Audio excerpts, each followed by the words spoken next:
What's up, everyone? We've got another month of Modern meta breakdown. So we try to be doing these videos about every month, give or take. There's been some fluctuations about kind of how things have been going in the Modern scene, so I figured we'd take a minute and talk a little bit about that, since we did have another kind of ban announcement. And let's pull it up a little bit there so everyone can see. Astrolabe has been banned now in Modern. So kind of the reasoning behind this is, according to Wizards of the Coast, is that the kind of multicolored good stuff deck has seen kind of a big rise, with 55% of this deck that's running Astrolabe kind of winning in non-mirror matchups, which is pretty crazy because the card was super powerful, right? It got banned in Pauper early on, kind of thing, with just how powerful mana fixing can be. It's got card advantage built into it, being able to kind of just draw cards off it when you play it seems pretty sweet. Makes sense why it was banned. It basically paved the way for the Urza style decks to kind of take over the meta, and we sort of covered the evolution of that over the last couple months, kind of end of 2019 into 2020. This time around, we're going to be talking about control decks in 2020, kind of that don't involve Urza at all, because that sort of took over as the go-to control style deck to be playing in 2020. But now that you can no longer play Astrolabe in there, how are people kind of filling in that void, if you will? So we're going to be talking about two decks today, blue-white control and Bant control. Both of them super powerful decks, and kind of the reasoning why you might play one over the other. What are some of the advantages, strengths and weaknesses to the decks, kind of the normal stuff that we do here every month with our Modern meta breakdown. But let's jump into it, shall we, and talk about our first deck. All right, so Azura's Control is our kind of first stomping ground to kind of jump into, and there are no stomping grounds in the list since it is just pure blue-white here. Now, you can see your creatures, low creature count, which is kind of traditional with a control list. You do notice, though, that there are 4 of those Stoneforge Mystics that are running around here. So this has kind of accelerated the control decks into having a better way to win and close out games, being able to find artifacts, and of course our artifacts of choice. And let's slide that over a little bit. Sword of Feast and Famine and Batterskull. So if you're not familiar with Stoneforge Mystic, the way it works is it costs only 2, 1 colorless and a white for a 1/2 core artificer. When he enters the battlefield, or she in this regard, you get to search your library for an equipment card, reveal it, put it into your hand, and shuffle your library. You can also pay 2 mana, colorless and a white, tap, core, artificer, Stoneforge Mystic here, and be able to get that equipment from your hand onto the battlefield. So you can be able to cheat out higher costed stuff. If you're like, well, I really want to get Batterskull, and on turn 3 be able to play a Batterskull, even though it normally costs 5 mana, I only have to pay 2 mana, and I can be able to play Batterskull now, and have this kind of 4/4 Vigilant Lifelink Battering Ram to start ramming into my opponent. Or if things are in dire need of you to start kind of chipping away at your opponent, you could be able to go for the Sword of Feast and Famine play, and be able to have that, which is, again, the other artifact of choice. When this sort of list started cropping up and people were trying out Stoneforge Mystic, you would see more people being like, oh, Sword of Fire and Ice, I like this card advantage, I like being able to draw cards. But then they realized that, well, the things like black that's full of removal has been really good about destroying your creatures when you're trying to equip them. There's also a lot of green stuff that kind of tends to get in the way, like we've talked about with kind of the Titan decks that have risen up in the Modern scene, or I guess re-risen up, as you will. And so having that kind of protection against those is very important, not to mention disadvantaging your opponent with the abilities. So instead of just like, here's an extra bit of damage, here's drawing my ability to draw extra cards, I have plenty of spells that can do this.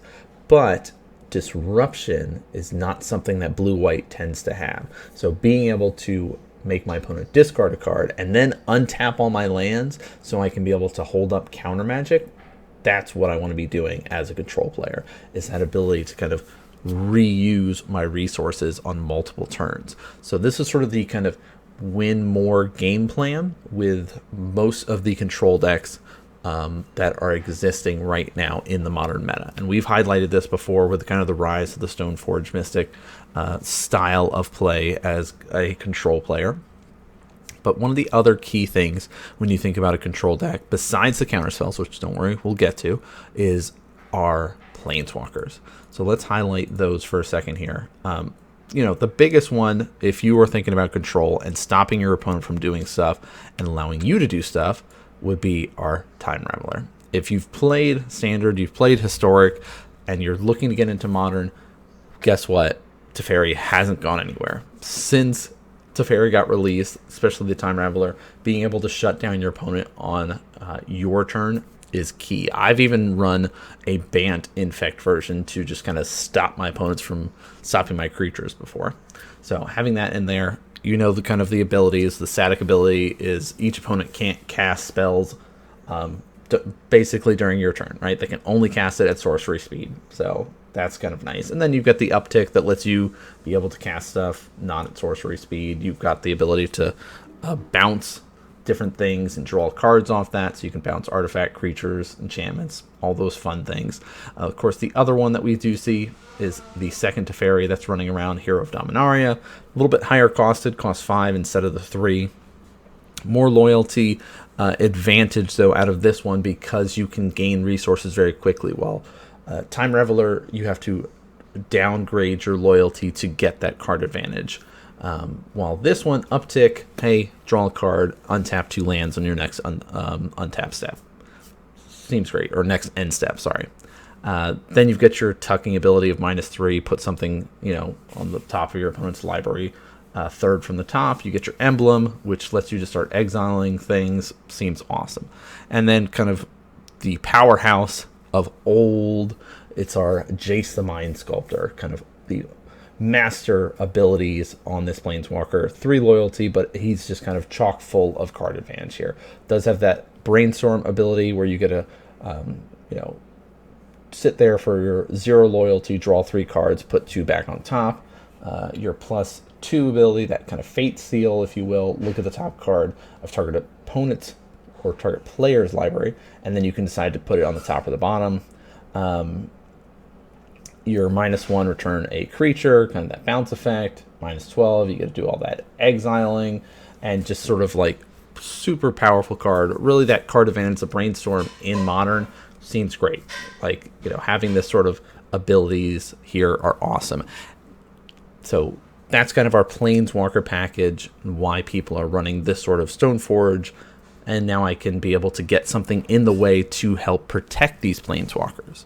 You've also got other cards to kind of go along with these guys. So we're going to start highlighting a couple of the single spells that a lot of these players run to help them in this. So Opt would be one of it.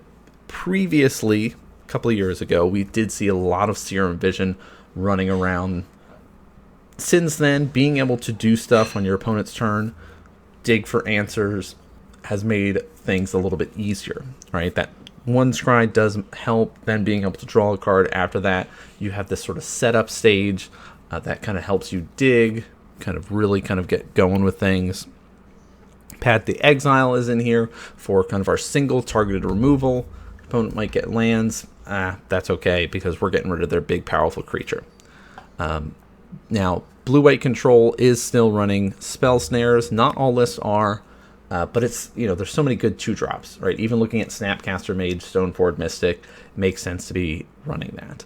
So other kind of removal besides our Path to Exile would be our Supreme Verdict in here, or just our board wipe, general, all around, good stuff. Kill everything for 4 mana. Seems where we want to be.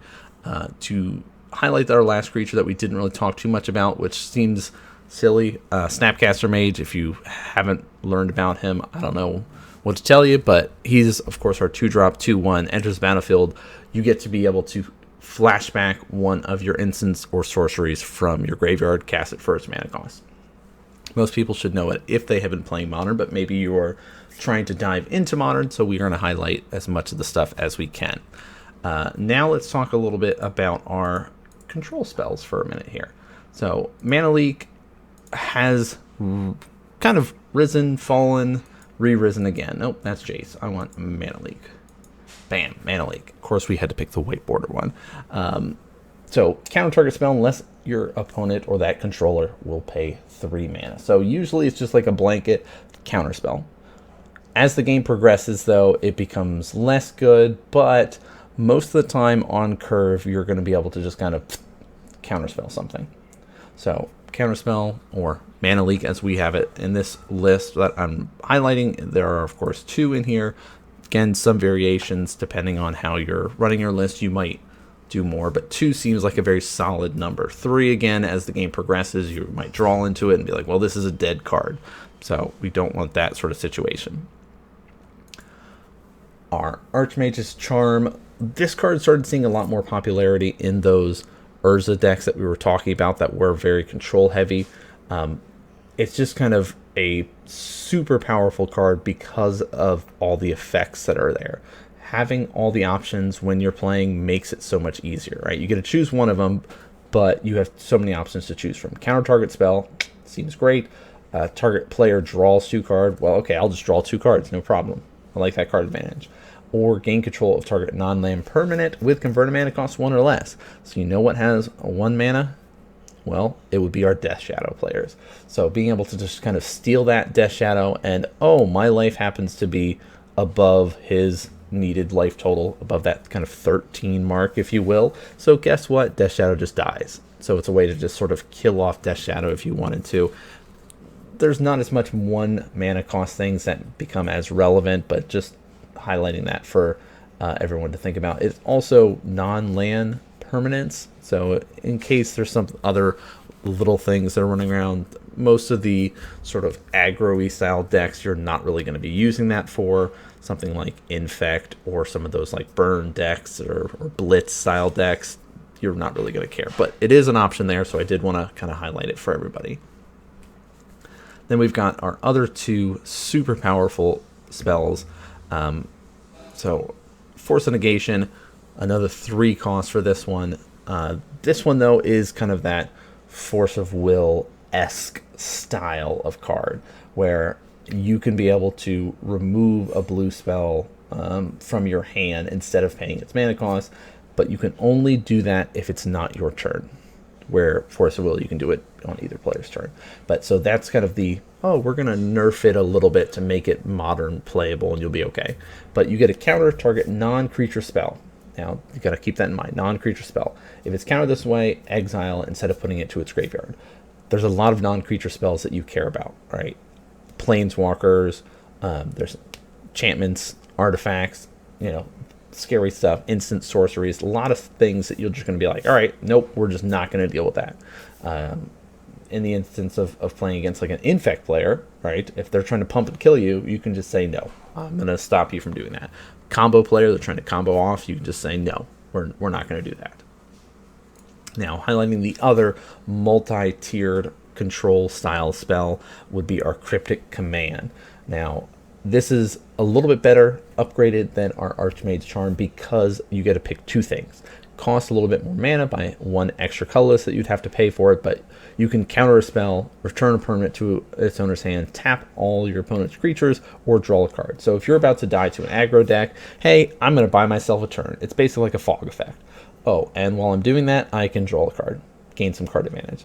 Or, oh, I'm going to return that 1 permanent that you have to your hand. Maybe you're going to kill me with a man land, right? Maybe you're going to get something crazy going with a planeswalker. Maybe you're going to kill me with a creature, right? I can just single target that. Or you're trying to kind of combo off again or play something scary. Let's just counter that. So Cryptic Command is the most powerful spell in that regard for it having so much utility.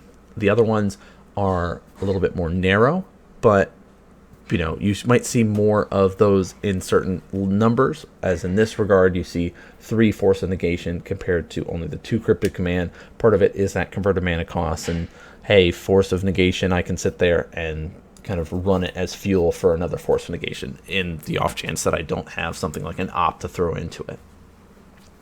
The other difference between this list, and these are some awesome counter spells, but the other difference between this list and some of our others is running our enchantment of Shark Typhoon. Now, this is a newer card from Ikoria that has come out. Really, the plan of it is to get out another threat. The flying ability of this is also very key when we're thinking about having our Snapcaster, our Stoneforge Mystic get something like our Sword of Feast or Famine or our Batterskull. So you're not going to cast a 6 mana to play this. It's really just, I'm going to cycle this. So normally, if you had this out in the battlefield, whenever you cast a non-creature spell, create an XX blue shark creature token with flying, where X is that spell's converted mana cost.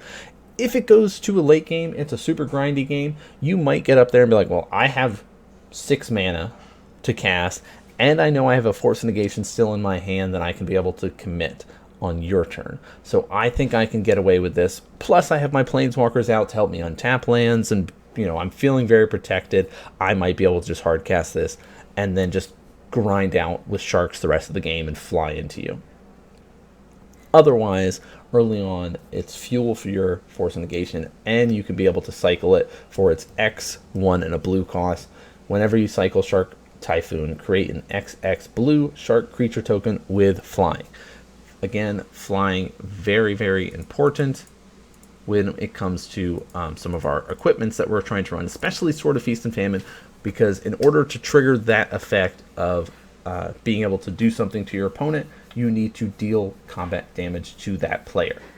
It's not dealing it to a Planeswalker, it's not dealing it to a creature, it has to be to that player. So having that evasion of a flying shark makes you be able to make them discard, makes you be able to untap all your lands, and again, sort of that kind of powerhouse out and really grind out. Land base for this list that we see is pretty standard that you might see across the board. Colonnade.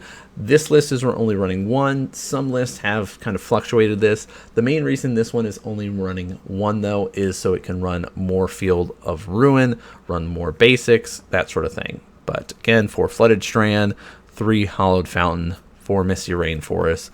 The Mystic Sanctuary is, again, one of our newer lands that you're starting to see, but it's super powerful in this sort of card advantage style of deck where you're, hey, when it enters the battlefield, you can put target instant or sorcery card from your graveyard on top of your library. Now, that only matters when you do have 3 or more islands, so you do have to keep that in mind, and hence why you're running 5 basic islands in addition to your 3 Hollowed Fountains, give you a total of 8 islands, and really be able to kind of turn that land on 1 plains. Now, sideboard is kind of that, again, mix.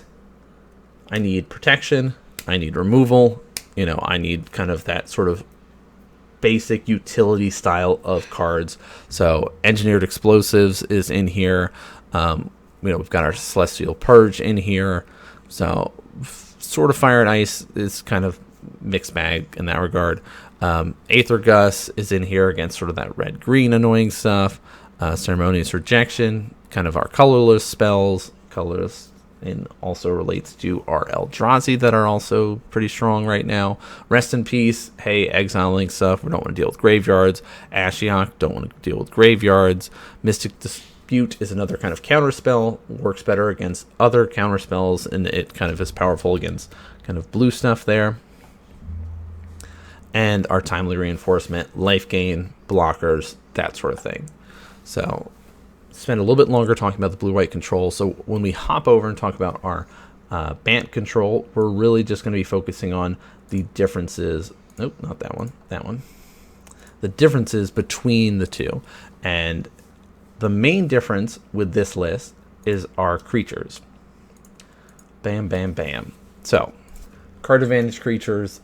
These creatures should look familiar if you were keeping an eye on those Urza lists, those Bant Urza style of plays, or just kind of the Simic style of lists that were running around, or even the 4 colors as things got crazy. So Uro's in here, which again, if you're familiar with Standard or Historic, this card should seem familiar. ETB effect, when he enters the battlefield, sack it unless he's escaped. He costs a colorless, a blue, and a green to be able to cast for a 6/6. That you usually would sacrifice unless you escape. Now, when he enters the battlefield, you gain 3 life, draw a card, and you could put a land from your hand onto the battlefield. Or you can pay double green, double blue to be able to cast him from your graveyard when you exile 5 cards. So we're talking that card advantage. We're talking about, hey, I need that life gain. I need to kind of stick things out, drag it out a little bit more. So I'll get the life gain. I'll accelerate my mana base by putting lands on the battlefield. Get some card advantage off drawing cards.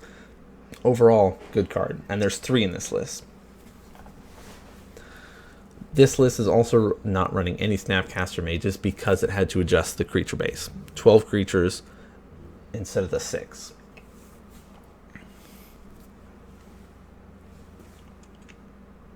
Next creature that we're going to talk about is our Icefang Coddle. He's a 1/1 flyer. Sorry. 1/1 flyer that ETB draw a card. Card advantage, awesome. Also, the flying is really effective, again, like we talked about with combination or Sword of Feast and Famine.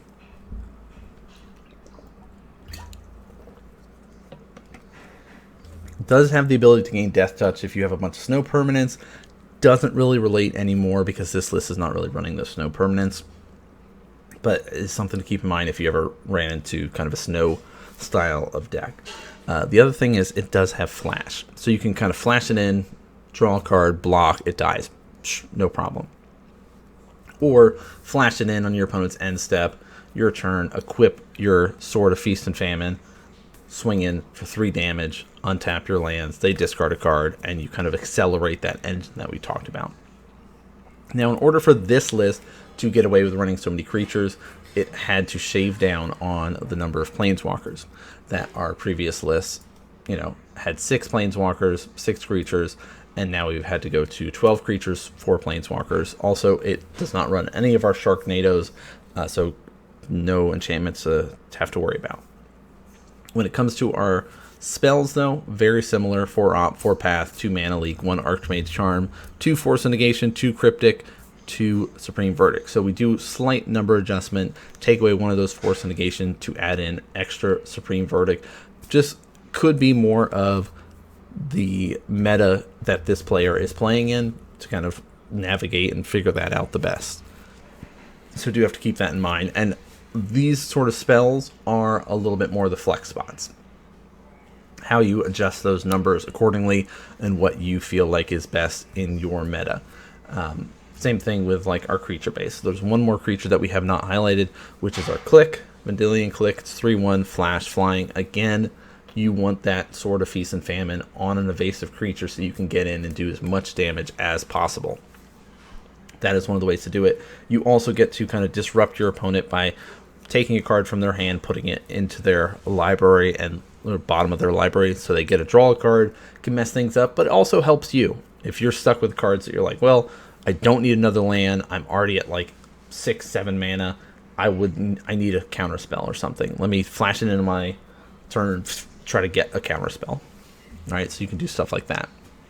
Field of Ruin is still in this list because having land removal is very important, but you cannot run as many since you are a 3-color list. So you do have to keep that in mind if you decide to go for the Bant control style of play. You have to kind of be aware of that. That's why we see Breeding Pools are in here, Hollowed Fountain are in here, and there's even a Temple Garden. You kind of split up your fetches across the board the best you can. Flooded Strand and Misty are still the ones of choice, but I know a lot of people might not be able to afford Misty, so you do the best you can, right? Well, you have to, all right? So other than that, it's kind of the spattering of basics. Island is the most important because you have those cards that cost triple blue in your list. Archmage Charm and Cryptic Command in particular. But it's still able to fit at least one Mystic Sanctuary in here, which was that land that lets you get an instant or sorcery and put it on top of your library if you have 3 or more islands. So sideboard, pretty similar across the board again, that same sort of things. Only difference, it can run Veil of Summer. Hence having green, you have those more creatures, more permanent, so that is relevant. Really, if you want to play a more creature-based strategy, this is the way to go. It's basically like saying, hey, I am going to grind this game with you, but my ability to generate card advantage will be greater than yours because my Ice Fang will draw me cards, my Uro is going to draw me cards, and then on the back of that, I can be able to get into Stoneforge, get into chipping away at you, lay down a Planeswalker later. There's less Planeswalkers because you're relying more on the back of your creatures to get something done. And it's like that kind of nice tempo-based strategy. It's listed as Bant control because of the amount of control spells that exist in the list, but it is very tempo in the style of play. If you are able to shut down the generation of threats, right, saying, okay, there's only 2 artifacts in here. If I have a way to get rid of those, that will help me. There are less counter spells in this sort of list than the pure blue-white. There's less planeswalkers in this list than the pure blue-white. So you have to kind of prioritize things differently in this compared to our blue-white control lists. Overall, these are both very powerful lists that exist in the modern meta, and you have to approach the matchups very differently depending on which one you play. But I did want to kind of highlight both those so you know what's going on in the modern meta based on the 2 different control lists that's going on. But let's hop back over. Whew. I love this animation. If you guys haven't seen it, all this animation, of course, that we were showcasing today was done by Living Card MTG on Twitter. He has released all these sort of images for people to be able to use in videos and stuff like that. And this is our first time testing out and seeing what it's like. So I think it turned out really nice. I like the little transitions and stuff. But you guys let me know in the comments what you think about the transitions. What do you think about the deck? Do you like the blue-white? Do you like the Bant? Would you rather play more creatures, more counter spells, all that kind of good stuff? If you have not yet, we have a podcast going called NanMan's Nerd Corner. You can see links down below in the description. It's on iTunes. It's on Spotify, so you can kind of see more of this Magic talk. We're also going to be talking about other nerdy stuff related to esports and other things, so just kind of keep your eye out for that. Again, we will be releasing new Modern Meta breakdown videos every single month, so keep an eye out for all of the updates in regards to that. We're working on some other projects to bring gameplay footage back. Still in the works. I know the world's crazy right now, so it's going to be a little bit, but just want to let you all know that we'll be coming back soon. But that's going to do it for us here tonight, guys. Thanks for tuning in and watching, and I'll see you guys next game. Hey, everyone.